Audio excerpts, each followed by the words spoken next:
Robert F. Kennedy Jr.'s stark warning that seed oils are poisoning Americans may sound extreme to some ears, but new evidence is increasingly lending credence to concerns that have long been dismissed as fringe or pseudoscientific. A study recently published by Weill Cornell Medicine adds disturbing weight to those concerns, linking linoleic acid, a dominant omega-6 fatty acid in seed oils, to the acceleration of a particularly aggressive and deadly form of breast cancer known as triple-negative breast cancer, TNBC. While the study was conducted in mice, the biochemical mechanisms identified raise serious red flags for human health and should not be taken lightly. Seed oils, including safflower, canola, corn, soybean, and sunflower oils, are ubiquitous in the modern American diet.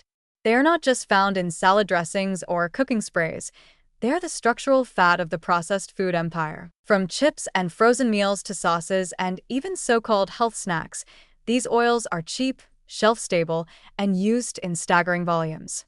And while the marketing insists they're heart-healthy due to their unsaturated fat content, the science is beginning to expose a darker side. The Weill Cornell study found that linoleic acid promoted tumor growth in mice with TNBC, a form of cancer known for its aggression, poor prognosis, and disproportionate impact on younger women and women of color. Importantly, linoleic acid binds to a protein called FABP5, which may function as a molecular accomplice in turning on genes that drive cancerous growth. Even more alarming, actual patients with triple-negative breast cancer had significantly elevated levels of linoleic acid in their tumors and blood, suggesting this is not just a mouse-specific anomaly.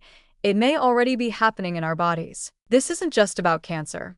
Linoleic acid is increasingly being implicated in a wide range of chronic conditions, including metabolic syndrome, fatty liver disease, and neurodegenerative disorders. While the spotlight here is on TNBC, the implications stretch far beyond breast cancer. We are only beginning to scratch the surface of what years of overconsumption of seed oils might have done to the American population. And unlike trans fats, which were eventually banned after years of pressure and mounting evidence, seed oils still enjoy the full endorsement of most mainstream dietary guidelines. The irony is painful.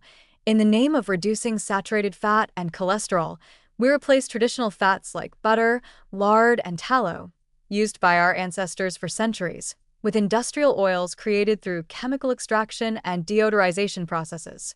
These are not natural foods by any reasonable definition. Most seed oils require high heat processing with solvents like hexane, a known neurotoxin. They are then bleached, refined, and deodorized to mask their rancid smell. The final product may look innocuous in a clear bottle on your grocery shelf, but the journey to get there is industrial and unappetizing at best, and dangerous at worst. Kennedy's call to return to beef tallow, a traditional cooking fat rich in saturated fats, might seem regressive or politically loaded, but it aligns with a growing movement that is reevaluating long-held nutritional dogmas. Saturated fats have been demonized for decades, yet recent research shows they may have been unfairly blamed, while seed oils got a free pass.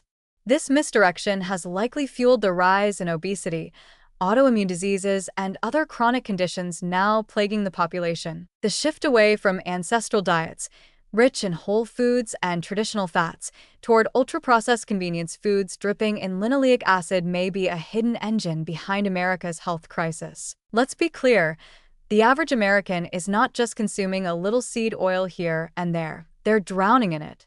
It's in nearly every processed product, restaurant meal, and snack food. Our collective intake of linoleic acid has skyrocketed in the past century, with modern estimates suggesting it now makes up more than 10% of total caloric intake in some diets. And yet, this ingredient remains largely invisible to most people.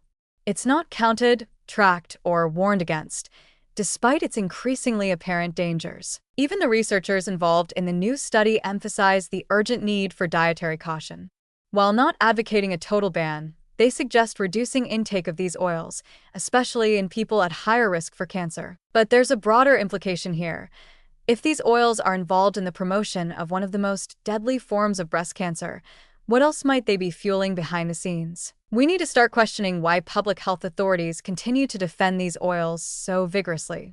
Is it simply inertia, a refusal to admit decades of dietary recommendations may have been wrong?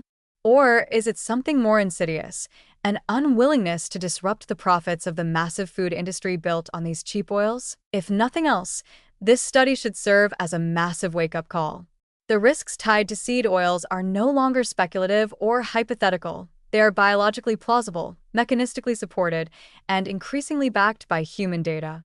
Until we have more definitive answers, a precautionary approach is warranted. That means opting for olive oil or avocado oil when cooking, avoiding ultra-processed foods, and challenging the narrative that industrial oils are harmless. In the face of rising cancer rates, autoimmune diseases, and chronic inflammation, we must ask ourselves, how much longer are we willing to ignore what's right in front of us? Seed oils may very well be a slow-acting poison, hidden in plain sight, dressed up in health claims, and fed to us daily without our informed consent. And as this research reveals, the cost of ignorance may be far higher than anyone imagined.